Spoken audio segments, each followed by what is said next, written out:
I'm Morgan, 37, and my daughter Lily is my world. For 16 years, Christmas meant gathering at my parents' home in Vermont, where family traditions and my mother's gingerbread filled the air.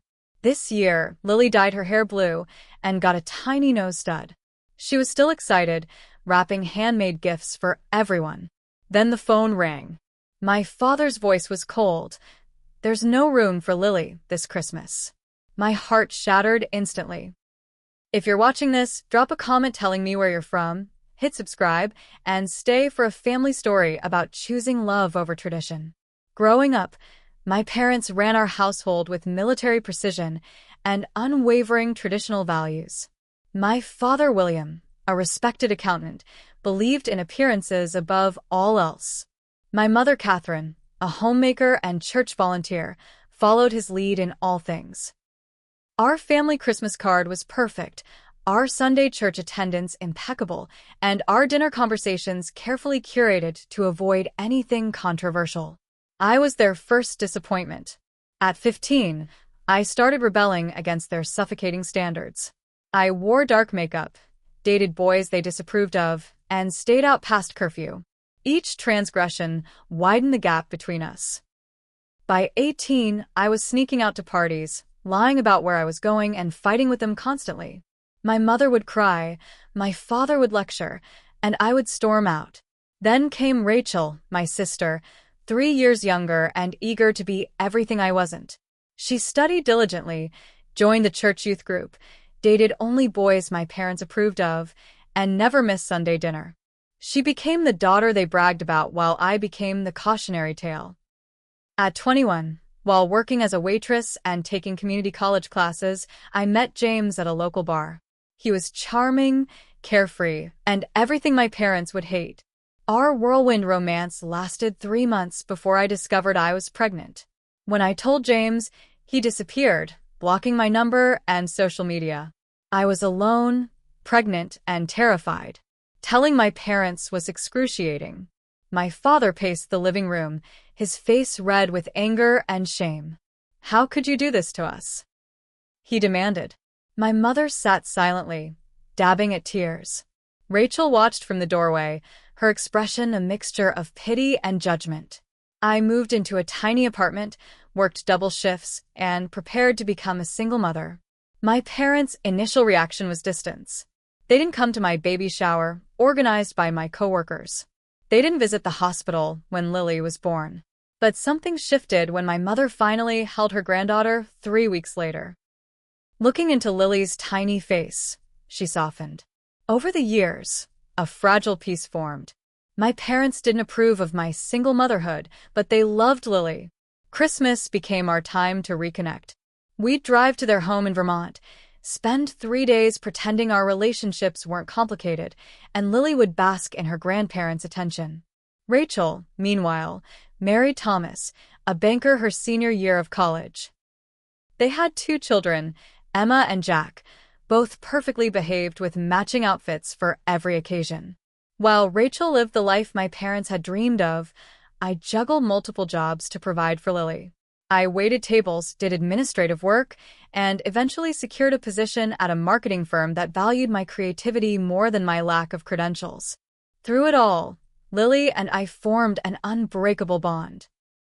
She was my reason for everything, my motivation to keep going when exhaustion threatened to overwhelm me. As Lily grew, she charmed everyone, including my critical parents. She was bright, artistic, and had my father laughing in ways I'd rarely seen. By the time she was 10, our Christmas visits had evolved into something I almost enjoyed.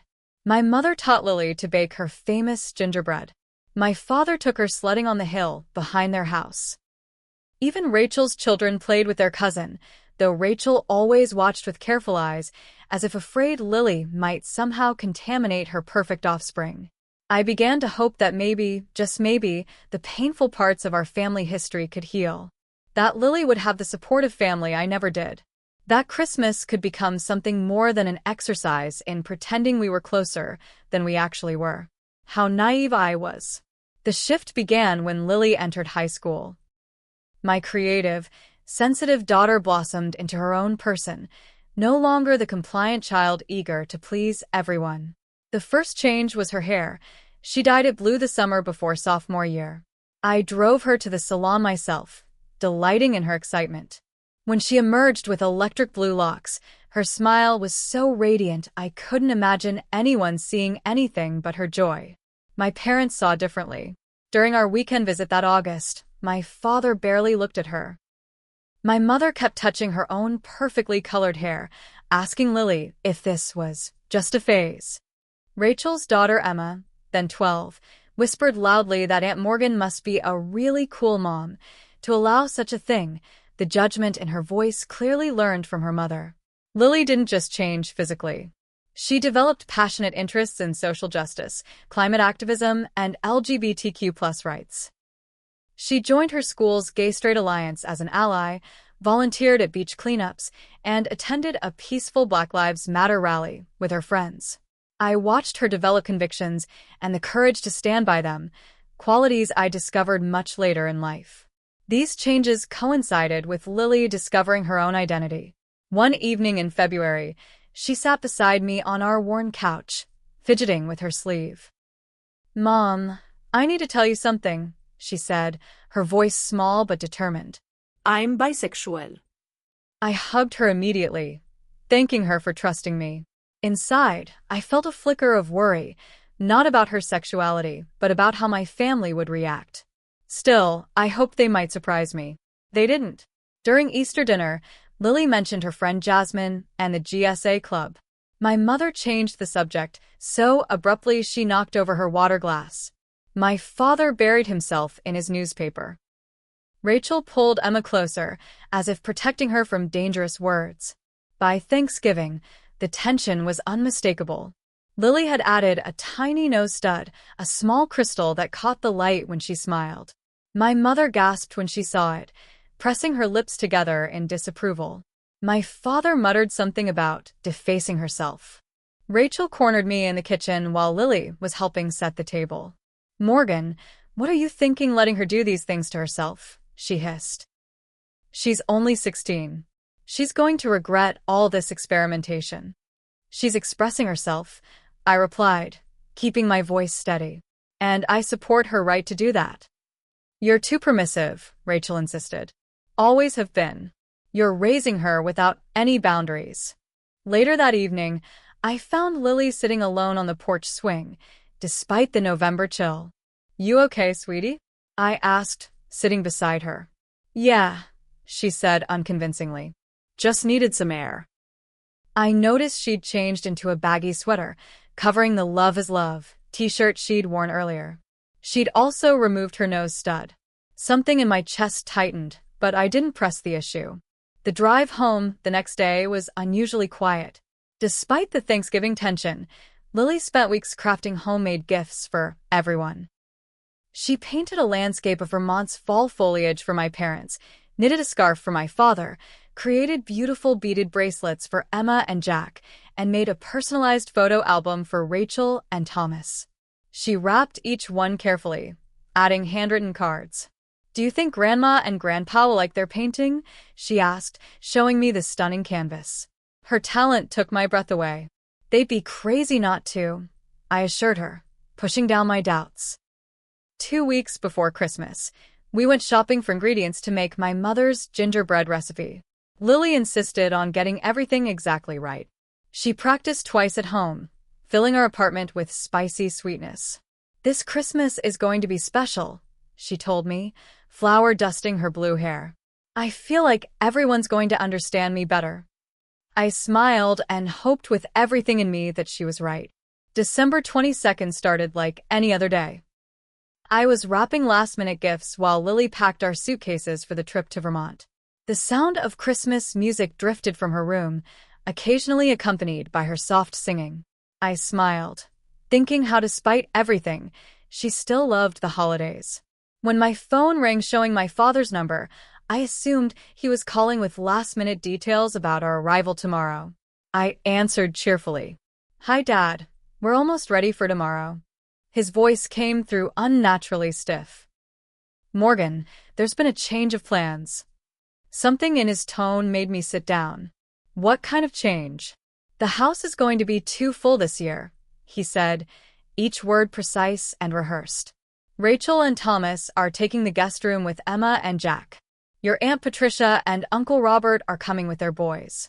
There simply isn't enough space. I frowned, confused. We can sleep in the den like last year. Lily doesn't mind the pull-out couch. A long pause followed. Then, I'm afraid there's no room for Lily this Christmas. The words hit me like a physical blow. What are you talking about? You're welcome to come, of course, he continued, as if offering a reasonable compromise. But we think it's best if Lily stays home this year. Are you serious right now? My voice rose. You're uninviting your own granddaughter from Christmas? In the background, I heard my mother's voice, too faint to make out words. My father covered the phone briefly, then returned. It's just for this year, Morgan. With all the relatives coming. What relatives? I interrupted. Aunt Patricia hasn't come for Christmas in years. She always goes to Florida. Another uncomfortable pause. Things change. Suddenly I understood with crystal clarity. This wasn't about space. This was about Lily, her blue hair, her nose stud, her identity. They were excluding my daughter because she didn't fit their perfect family image. How dare you? I whispered, my hand shaking. How dare you do this to her? Morgan, be reasonable, my father replied. We're not asking for much, just one Christmas without. Without what, Dad? Without my daughter being herself? Without her embarrassing you in front of family? That's not what I said. You didn't have to. Rage burned through me. Is Mom there? Let me talk to her. Your mother agrees with me, he said stiffly. This is our decision. And Rachel? I bet this was her idea, wasn't it? Silence confirmed my suspicion. We'll see you tomorrow then, he asked, as if the matter was settled. No, you won't, I said, my voice breaking. If Lily isn't welcome, neither am I. I hung up before he could respond, my entire body trembling with anger and hurt. The sound of footsteps made me turn. Lily stood in the doorway, her expression confused. Mom? What's wrong? You look like you're going to cry. For a moment, I considered lying, making up some excuse about my parents being sick or the house having plumbing problems. Anything to spare her this pain. But I couldn't lie to her. We'd always been honest with each other. Sit down, sweetie, I said, patting the couch beside me. That was Grandpa on the phone. Her face fell instantly. They don't want us to come, do they? They said the house will be too full this year. I began carefully. Because of me, she finished, her voice flat. They don't want me there. I reached for her hand. Lily, did they invite you to come without me? She asked, looking directly into my eyes. I couldn't lie. Yes. She nodded slowly, as if confirming something she'd long suspected. Are you going? Absolutely not, I said fiercely. We're a package deal. Always have been, always will be. Lily's brave smile broke my heart. It's fine, Mom. Really? You should go. They're your parents. And you're my daughter, I said firmly. There's no choice here, Lily. None at all. She hugged me tightly, but when she pulled away, I could see her struggling to hold back tears.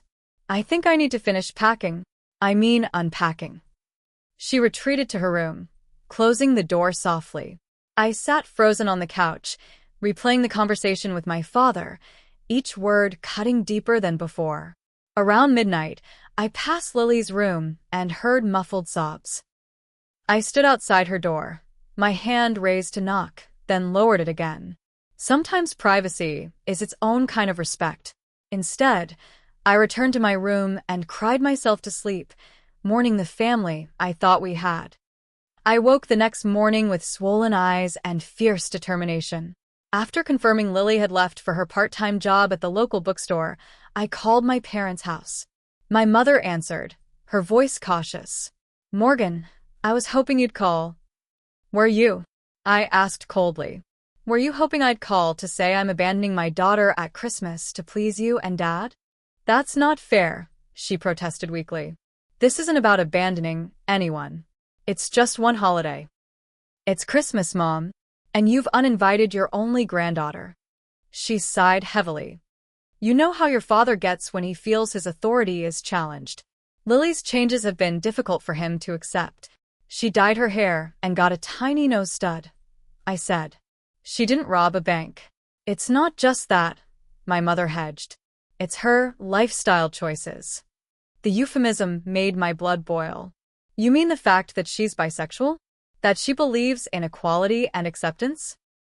Those lifestyle choices. Morgan, please. We're trying to have a peaceful Christmas. By excluding a 16-year-old girl who spent weeks making gifts for all of you, who practiced Grandma's gingerbread recipe until she got it perfect. That's your definition of peace.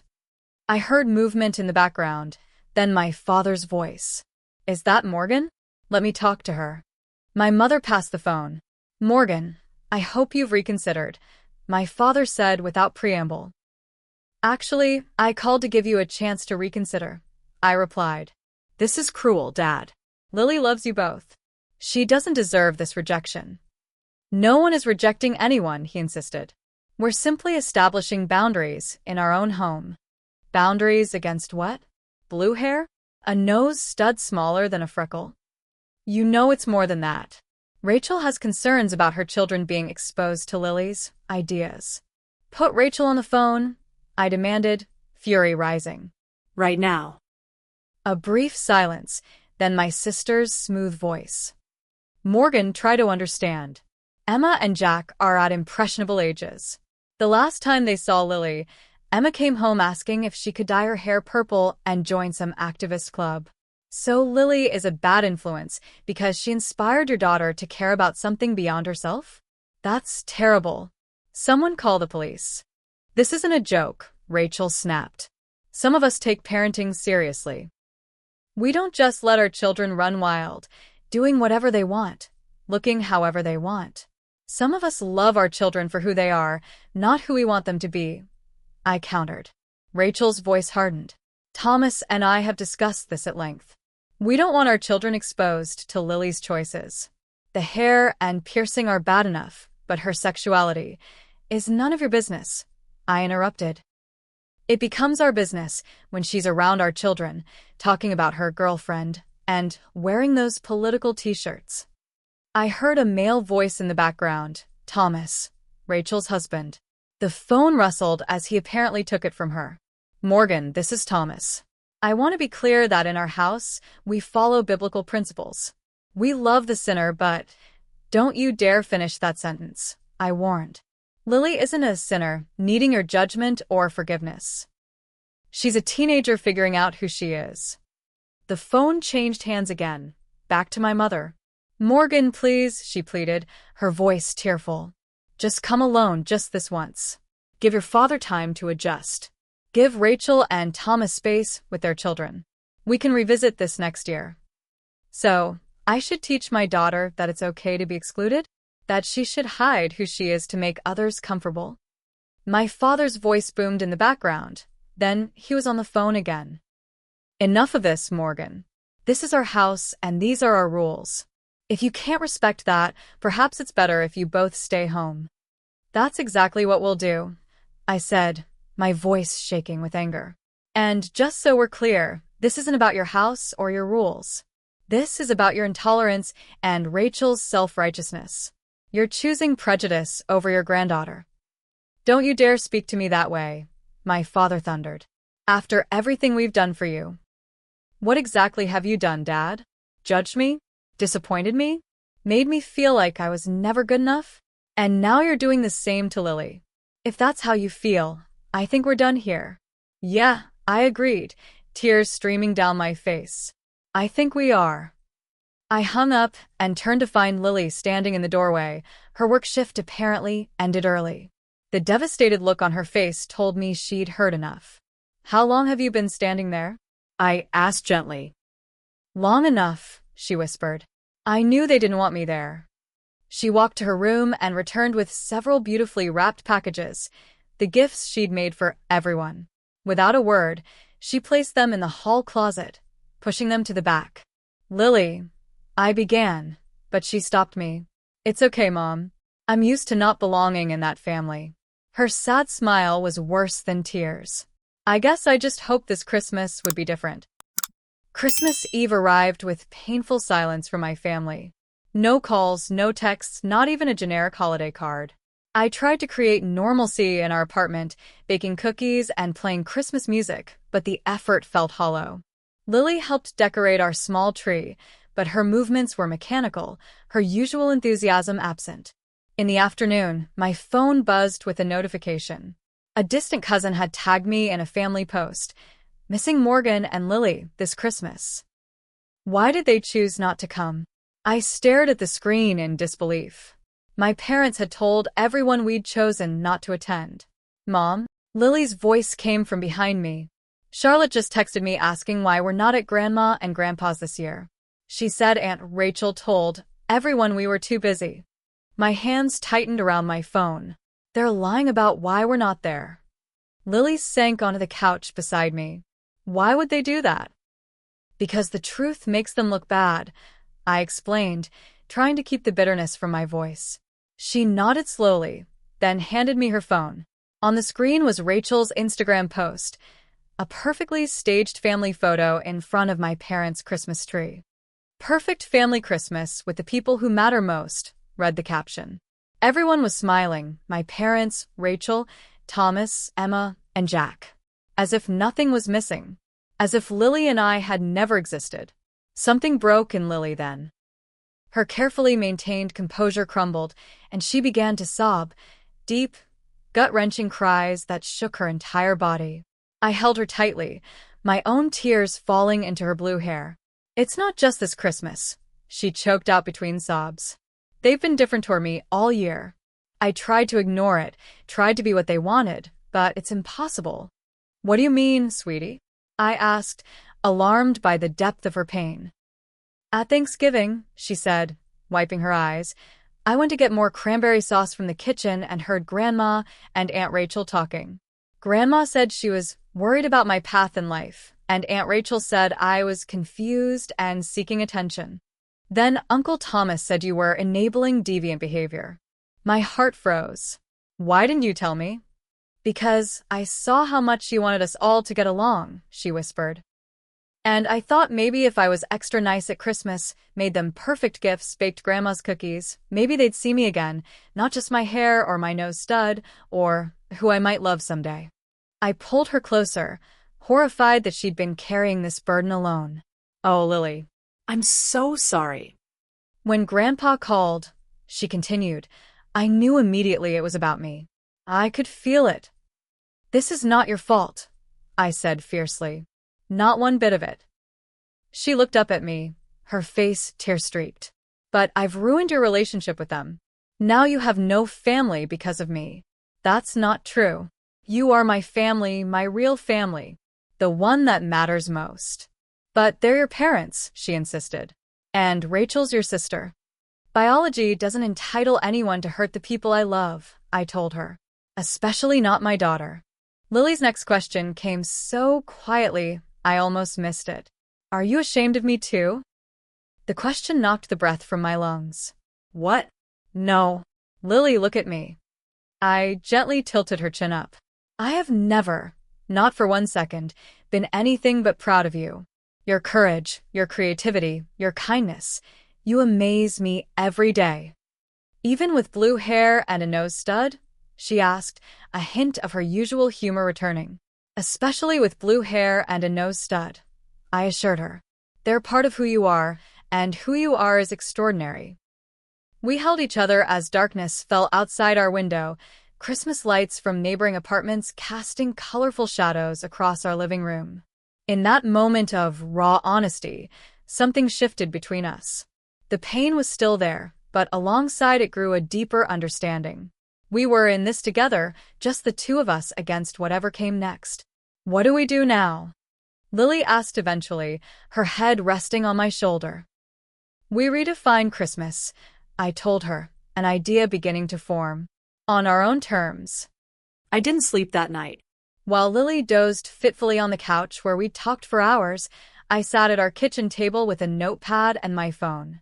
By 3 a.m., a plan had formed, bold, last minute, and exactly what we needed. First, I texted Jamie, my closest friend from work, who owned a lake house an hour away. Emergency Christmas plan. Can we use your place tomorrow? Just me and Lily. Her response came seconds later, despite the hour. Key under flower pot. Already stocked for my visit next week. Use anything. Need me to come? Next, I messaged Sandra, my boss, whose children Lily often babysit. Christmas crisis. Lily excluded from family gathering because of her appearance/sexuality. Planning emergency celebration. Any chance you're free? Sandra, a divorced mother of 3, replied immediately. Those jerks. We're coming. What can I bring? The kids adore Lily. By dawn, I'd contacted a small circle of people who'd been there for us over the years. Mike, our single dad neighbor whose son played video games with Lily. Denise, my former coworker who'd brought meals when I had pneumonia last winter. Peter and Antonio, the couple from the apartment downstairs who always helped with heavy groceries, and several others who'd formed our support network through the years. While Lily still slept, I slipped out for emergency shopping, grabbing ingredients, last-minute gifts, and decorations from the only store open on Christmas morning. By the time Lily woke at 9 a.m., I was cooking breakfast, Christmas music playing softly. Mom, she asked, confused by my sudden energy. What's going on? We're having Christmas, I announced. Just not the one we expected. I explained my plan, a gathering at Jamie's lake house with the people who truly cared about us. Lily's eyes widened. You did all this overnight? Turns out we have more family than I realized, I told her. Just not the kind connected by blood. Lily's transformation throughout the day was like watching a flower bloom in time-lapse. As we loaded the car with food and gifts, her movements grew more animated. When we arrived at Jamie's beautiful lake house, already decorated for the holidays, she gasped in delight. This place is amazing. Wait until you see who's coming, I told her. Sandra arrived first with her 3 children, who ran to hug Lily immediately. 12-year-old Zach complimented her blue hair, asking if she thought he could pull off green. His genuine admiration made Lily laugh, a sound I hadn't heard in days. Mike and his son Josh came next, bringing homemade tamales from his mother's recipe. No Christmas is complete without these, he insisted, adding, Your hair looks awesome, Lily. Very cyberpunk. Soon the house filled with people, not bound by tradition or obligation, but by genuine affection. Jamie arrived despite my insistence that she didn't need to cut her own family visit short. Are you kidding? I wouldn't miss this, she said, hugging us both. Denise brought her famous pecan pie. Peter and Antonio arrived with a small karaoke machine, insisting that Christmas carols were mandatory. My coworker Taylor brought her elderly mother, who immediately took Lily under her wing, telling stories of her own rebellious youth in the 1960s. The living room buzzed with conversation and laughter. The kitchen overflowed with potluck dishes. Impromptu Christmas carols broke out around the piano Jamie's father had installed years ago. When it came time for gifts, I worried Lily might feel sad about the carefully crafted presents still hidden in our closet at home. Instead, she revealed she'd brought them along. I worked too hard on these to never give them to anyone, she explained, distributing them among our guests. Everyone marveled at her artistry, the intricate beadwork, the detailed paintings. Sandra declared her bracelet the most beautiful thing anyone's ever given me, and immediately put it on. Mike hung his landscape painting over the fireplace, insisting it was the perfect spot. During dinner, Sandra clinked her glass for attention. I want to propose a toast, she announced. To family, not the one you're born into, but the one you build. The one that loves you for exactly who you are. To chosen family, Jamie added, raising her glass. To chosen family, everyone echoed. Lily's eyes shimmered with tears, but her smile was radiant. Later, as everyone gathered for board games and dessert, she whispered to me, This is the best Christmas ever. My phone had been buzzing all day with messages from extended family members who'd seen our impromptu celebration photos on social media. Cousins questioning my parents' story. Aunts expressing concern. Even my uncle Robert supposedly visiting for Christmas but clearly not there, asking what was really going on. I turned my phone off. Those messages could wait. This new tradition we were building couldn't. A week after our unconventional Christmas, the doorbell rang unexpectedly. Through the peephole, I saw my parents standing awkwardly in the hallway. My first instinct was to ignore it, but Lily had already heard. "Is that Grandma and Grandpa?" she asked, coming from her room. I nodded, watching her reaction carefully. "We don't have to let them in." She considered this, then straightened her shoulders. "No, I want to hear what they have to say." When I opened the door, my parents looked smaller somehow. My mother clutched her purse with white knuckles. My father's usual commanding presence seemed diminished. "May we come in?" he asked stiffly. I stepped aside, leading them to our living room where Lily sat with quiet dignity, her blue hair pulled back, her nose stud catching the light. An uncomfortable silence stretched until my mother broke it. "We saw your Christmas photos online. It looked nice." "It was wonderful," I replied simply. My father cleared his throat. "Morgan, Lily, we've come to apologize for how things happened." His words were correct, but his tone lacked conviction, the apology of someone who'd been pressured into it.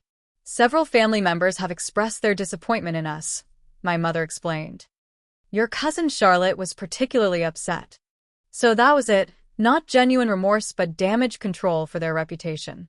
"We thought perhaps we could have a belated Christmas dinner," my father suggested. "This weekend, perhaps." I looked at Lily, letting her decide. Her face remained carefully neutral. "Before we discuss that," I said, "I need to be absolutely clear about something. Lily is my daughter. She comes exactly as she is, blue hair, no stud, bisexuality, activism, and all. That package is non-negotiable." My father shifted uncomfortably. "We're trying to understand, Morgan. It's not easy for people of our generation." "It's not about your understanding," I said firmly. "It's about your acceptance. There's a difference." "What do you want from us?" my mother asked, sounding genuinely lost.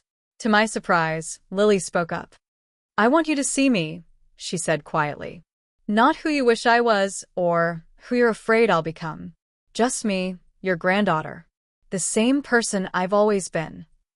My parents exchanged glances, the weight of her simple request hanging between them. "We do love you, Lily," my mother offered tentatively. "Love without acceptance isn't really love," Lily replied with a wisdom beyond her years. "It's just control wearing a nicer name." My father looked at her as if truly seeing her for the first time. "You've grown up," he said, sounding surprised. "I had to," she answered simply.